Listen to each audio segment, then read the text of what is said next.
Number 7, Science Future Part 2. Starting off at number 7, we've got Dr. Science Future Part 2. And honestly, this show continues to blow my mind in ways I didn't think were possible. If you've been following the Dr. Stone journey, you know we've gone from primitive Stone Age survival to literally building rockets. And this season, they're not holding back. What I love about this continuation is how it maintains that perfect balance between this is scientifically accurate and this is absolutely bonkers. Like watching Senku explain quantum physics while standing next to a makeshift laboratory that shouldn't exist according to every law of common sense is peak Dr. Stone energy. The animation quality has somehow gotten even better too. Studio TMS Entertainment really said, "You want science?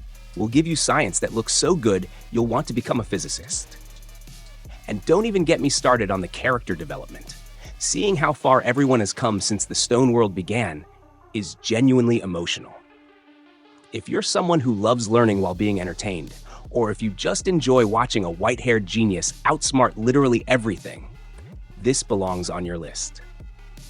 This is Emiverse Anime. Watch this video to the end and hit that subscribe button now. Number 6, Guimi Zhi Zhu. Number 6 is Guimi Zhi Zhu. And okay, I'll be real with you. When I first saw this title, I had no idea how to pronounce it, and I was worried it might fly under the radar. But holy moly, was I wrong to doubt this one. This Chinese anime has some of the most stunning visuals I've seen all year. We're talking movie-quality animation in a TV series. And the fight choreography? Chef's kiss. Absolutely pristine. The way they blend traditional martial arts with supernatural elements feels so fluid and natural. What really caught me off guard, though, was the storytelling. It starts off feeling like a pretty standard supernatural action series. But then it hits you with these character moments that are so well written, you forget you're watching an anime about people with mystical powers beating each other up. The voice acting is top tier too. Both the original Chinese dub and the Japanese dub are fantastic. I actually recommend watching a few episodes in both languages because the performances bring out different aspects of the characters. Number 5, Mizu Zokusei no Mahoutsukai. At number 5, we have Mizu Zokusei no Mahoutsukai, which translates to Water Attribute Magician. And this show is giving me everything I didn't know I needed in a magic anime. You know how most magic anime either go super dark and edgy or super cutesy and lighthearted? This one found this perfect middle ground that just works. It's got stakes, it's got heart, it's got magic systems that actually make sense, which, let's be honest, is rarer than it should be. The protagonist isn't your typical overpowered main character either. They're powerful, sure, but they have to be creative and strategic about how they use their abilities. Watching them figure out new applications for water magic is genuinely entertaining. Like, there's this one episode where they use water manipulation for something so unexpected that I literally paused the show and said, "That's genius," out loud to my empty apartment. The world building is solid too. It feels lived in and real, not just like a backdrop for cool magical fights. Though, don't get me wrong, the magical fights are pretty darn cool. Number 4. Hikaru ga Shindanatsu number 4 is Hikaru ga Shindanatsu, and fair warning, this one's going to mess with your emotions. The title translates to The Summer Hikaru Died, and yes, it's exactly as heavy as it sounds. This is one of those anime that starts off seemingly innocent, and then gradually reveals layers of complexity that'll have you questioning everything. The art style is beautiful in this haunting way that perfectly matches the tone of the story. Without spoiling anything, I'll just say this. If you enjoyed shows like The Promised Neverland or Made in Abyss, you know, those series that look wholesome but then emotionally destroy you, this is right up your alley. The way it explores themes of friendship, loss, and identity is masterfully done. I'm not gonna lie, there were episodes where I had to take a break and just stare at the ceiling processing what I just watched. In the best way possible, mind you. Sometimes you need an anime that makes you feel things, you know? Number 3, Tsuihousha Shokudou e Yukoso. Number 3 is Tsuihousha Shokudou e Yukoso, which means Welcome to the Outcast's Restaurant. And folks, this anime is pure comfort food for the soul. If you're tired of world-ending disasters and characters constantly dying, this is your refuge. It's about this restaurant that serves people who've been exiled or cast out from society, and it's just It's so wholesome I could cry. The food animation alone is worth watching for. Every dish looks so incredibly delicious that I've started keeping snacks nearby while watching because I get hungry just looking at the screen.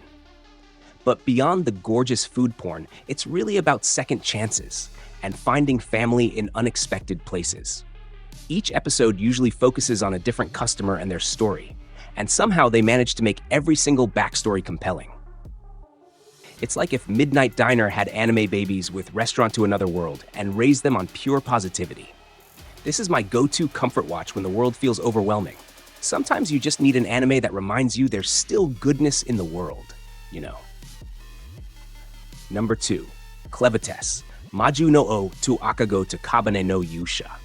Coming in at number 2, we have Clevatess, Maju no O to Akago to Kabane no Yusha.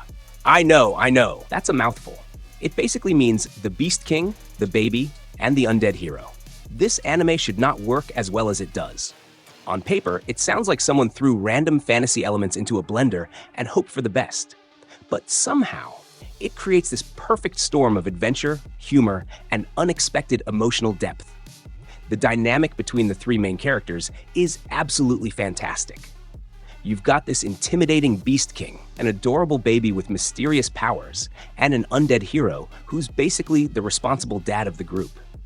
The comedy writes itself, but what surprised me is how genuine their bond becomes as the series progresses. The action sequences are phenomenal too. The fight choreography feels weighty and impactful, and the animation during battle scenes is consistently impressive.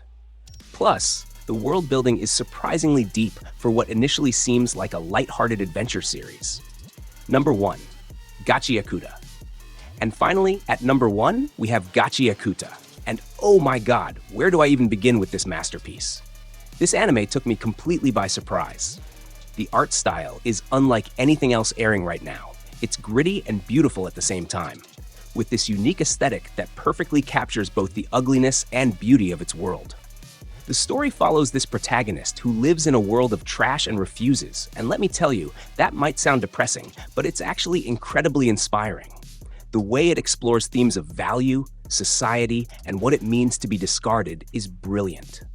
But what really sold me on this anime is the character development. Every character, even the side characters, feels real and multidimensional.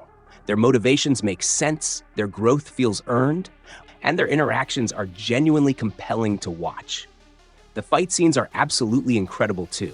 The animation is fluid, the choreography is creative, and every battle feels meaningful to the story rather than just flashy for the sake of being flashy. Honestly, Gachiakuta is the kind of anime that reminds me why I fell in love with this medium in the first place. It's creative, it's bold, it's emotionally resonant, and it's just flat out entertaining. And there you have it, my top 7 anime of 2025 so far. What do you think? Are there any on this list you haven't checked out yet? Any you disagree with? Let me know in the comments below. I love hearing your thoughts and recommendations. Don't forget to like this video if it helped you discover something new, subscribe for more anime content, and I'll see you in the next one. Until then, keep watching, keep dreaming, and remember, there's always another great anime just around the corner. Peace out, anime fam.